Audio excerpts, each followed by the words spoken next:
All businesses, all organizations, from the smallest to the very largest, need a leader.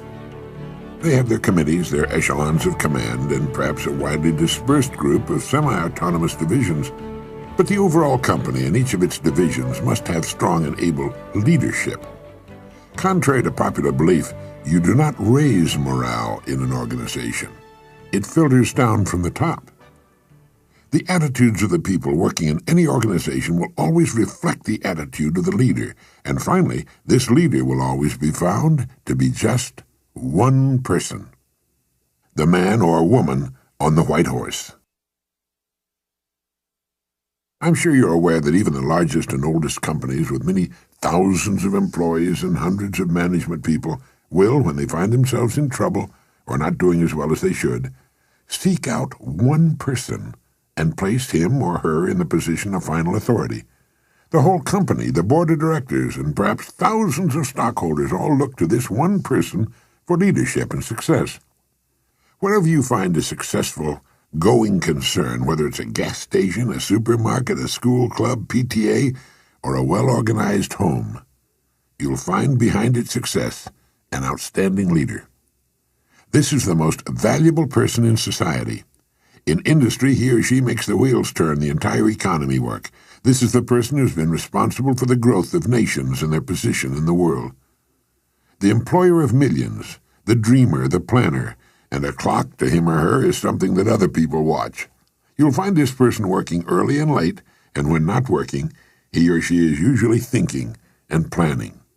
Way back during the Depression of the 1930s, the phrase most often heard by employers was, "I'll do anything. Just give me a job." Millions were unemployed. Thousands of business firms had closed their doors, and outside employment offices long lines of people stood waiting for any kind of work. It was during this time in Long Beach, California, crowded to overflowing with thousands who had migrated there looking for work when there wasn't enough work to go around for the permanent residents, it seemed, that a friend of mine made an interesting discovery. He found that he could go to work almost anywhere he chose. Now, amazing as this may sound, it was absolutely true. It dawned upon him one day that the business establishments of various kinds were just as anxious to succeed as were the people looking for work. The owners and managers of these businesses were worried and concerned over the hard times which had descended upon the country, and a great many of them were looking for someone to come to their aid, the person who would somehow show up and solve their business problems. But all they heard was people asking for work and saying, "I'll do anything." These people were asking for a paycheck from a company which was very likely teetering on the brink of financial ruin itself. And so signs appeared in windows all over the land reading, "No help wanted." This was a negative form of advertising, and while it kept the plaintive hordes away from the door, it also hurt business. Well, this friend of mine decided to become a part of the solution instead of a part of the problem. And his method was simple, and it worked like a charm. He selected the kind of business he felt he would like to work in, and in which he could build a career. He then devoted a month to finding out all he could about that particular business. He talked to other people in the same line. He heard their problems and what they felt was wrong. He talked for hours, asking questions, probing about what they felt was needed, and so on. He went to the public library and read everything he could find on that industry. And then he began to think of ways and means by which this business might be improved.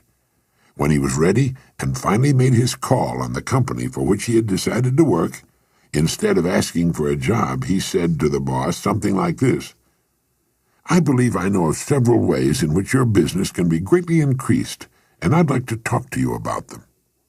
Well, here he was, selling the one thing on earth in which his prospect was most interested. The fact that he knew a good deal about the business now permitted him to talk intelligently. He took a positive attitude, expressed a willingness to pitch in and help put the business on a sound and profitable footing. And, of course, that's right, he got the job. Millions out of work and asking for jobs. But one man who found a way to be of help. What had he done? Well, first he had specialized. He had selected one line of work and decided that that was where his future would be. Now he had to prove himself, and he did. The jack of all trades and master of none was the man who suffered during the Depression, People who knew what they were doing and where they were going sailed through those Depression years just like a large ship sails through a storm.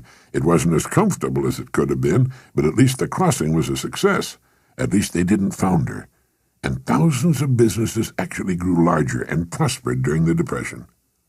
The best way for you to develop the security that lasts a lifetime is to become outstanding at one particular line of work. Look at it this way. Regardless of economic ups and downs, the industry of which that line of work is a part will continue to operate. It won't shut down completely. As long as you're in the top 5% of the people in that industry, you know you'll always be in demand. You'll be wanted and needed, not just where that industry is concerned, but where you and your family are concerned also. The man or woman who becomes truly outstanding at what he or she does has the world on a string.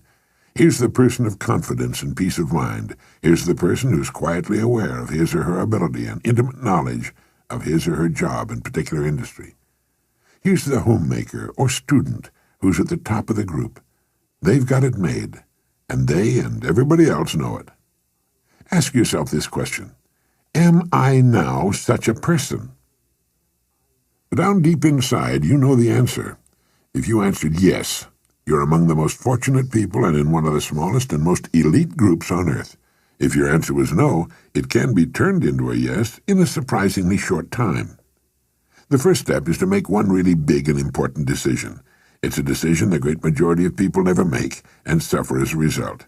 Failing to make this decision keeps a person from ever really getting on course or clarifying his or her goals. If you make the decision I'm now going to recommend, you can take a deep breath, give a comfortable sigh of relief, fix your eyes firmly upon your target, and go to work relaxed, comfortable, and sure in the knowledge that the success you seek will be yours. The great steel magnate Andrew Carnegie, when asked the formula for success, answered, "Put all your eggs in one basket, and then watch that basket." Let's be frankly realistic. Who gets laid off work during an economic slump? Well, what gets thrown over the side when a ship is in danger of going down?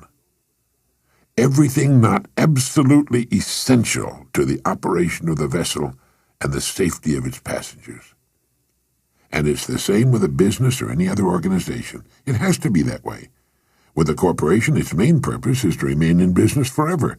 As long as it remains in business, it can provide a needed product or service, protect the investment of those who have faith in it, and provide jobs for those who are essential to its continuity of operation. It's the duty of management to protect the firm and the people who depend upon it, just as it's the captain's duty to do everything in his power to keep his ship sailing. All a person needs to do is make certain that he or she is a vital part of the business or organization. Those who insist on remaining spare gear, those who do no more than they must in order to squeak by, those who say, "I'm not going to do any more than I'm paid to do," must expect to be jettisoned when things get too rough for safety. Nobody, particularly the captain, likes to see cargo thrown over the side, but if it'll help save the ship, there's nothing else to do.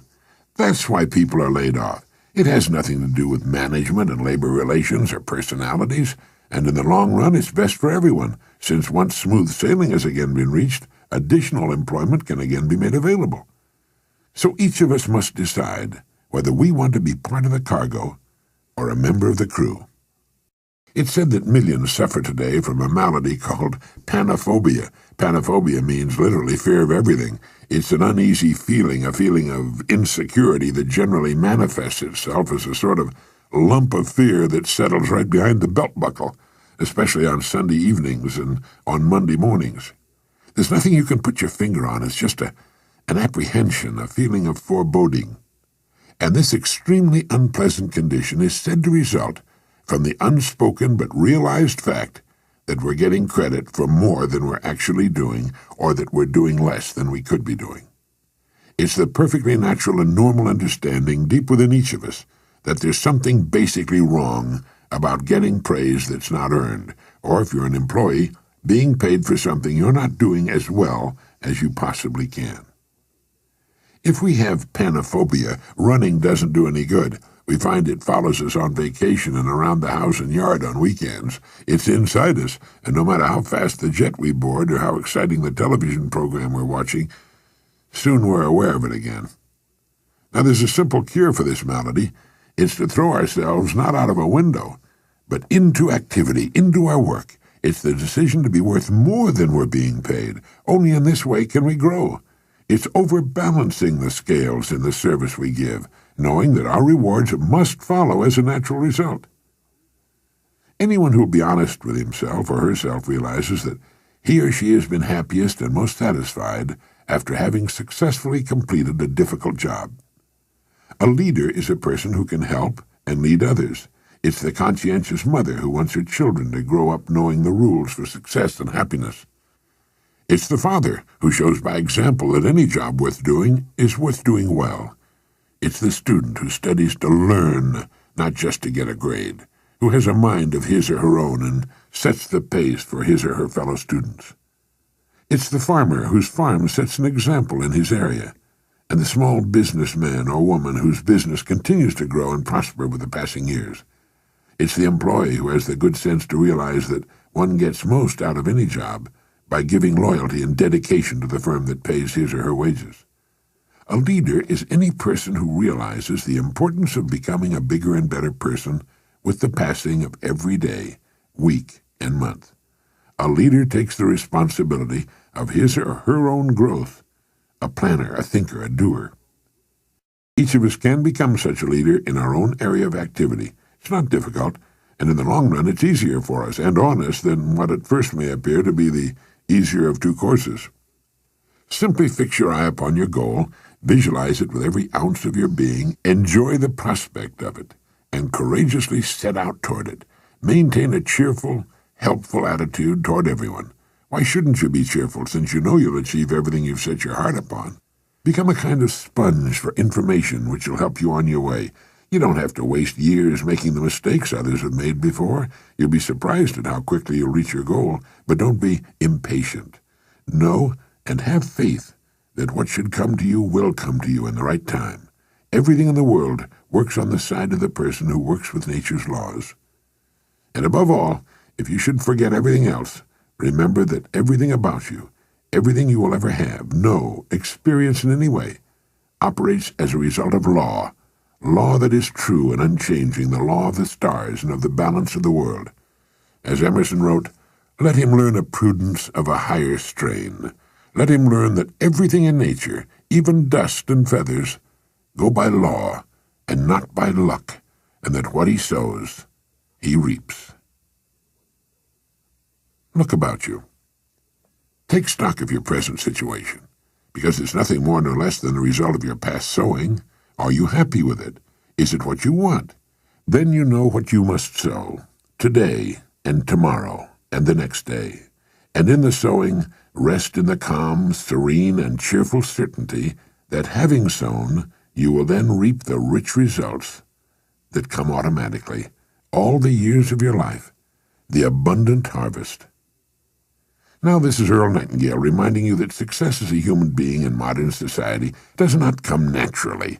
It requires the conscious utilization of ourselves in the service of others.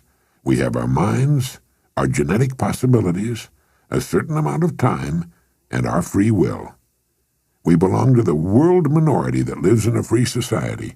We can become whatever we seriously make up our minds to become. That's possible because whatever we seriously decide to do is naturally linked to our genetic possibilities. A person with little or no aptitude for science will never decide to become a scientist. A naturally shy and retiring person will never apply for a job in sales, or if he does, he'll soon get out of it. Each of us has his or her own inner voice. Emerson referred to it as that iron string that vibrates within us. Each of us wants to succeed during our holiday on earth, and each of us should. But we don't succeed in groups. We succeed or fail as individuals. The Lead the Field program you've heard contains the best basic information and the great ideas we need to reach whatever goal we seriously choose. Listen often. You'll be astonished to discover how much you missed with your first and second listening. Now, there's a very good reason why this happens. As we listen to a message, an idea will catch our interest, and we concentrate on it for a few seconds or longer. Now, while we are thus engaged, we miss what's being said during the time we're concentrating on that idea. It's like lifting the tone arm on a record. Now, the next time, we won't stop listening when that idea appears, and we will really hear, consciously for the first time, what immediately follows. Think of this program, and the other Nightingale Conant programs you order in the future, as your partners in success. You can always refer back to them. You'll find yourself delighted by the new enthusiasm and excitement you'll experience as you bring new meaning, new rewards into your life. Thank you.